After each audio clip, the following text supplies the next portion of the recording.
Essula ya 45.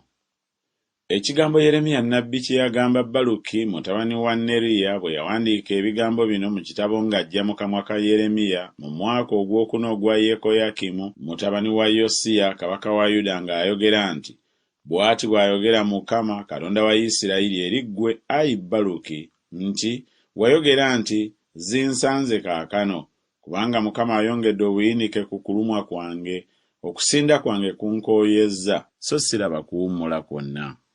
Bw'oti bw'oba omugamba nti bw'ati bw'ayogera Mukama nti, laba, ekyo kye nazimba ndikyabya, n'ekyo kye nasimba ndikisimbula, era ndikola bwe ntyo mu nsi yonna.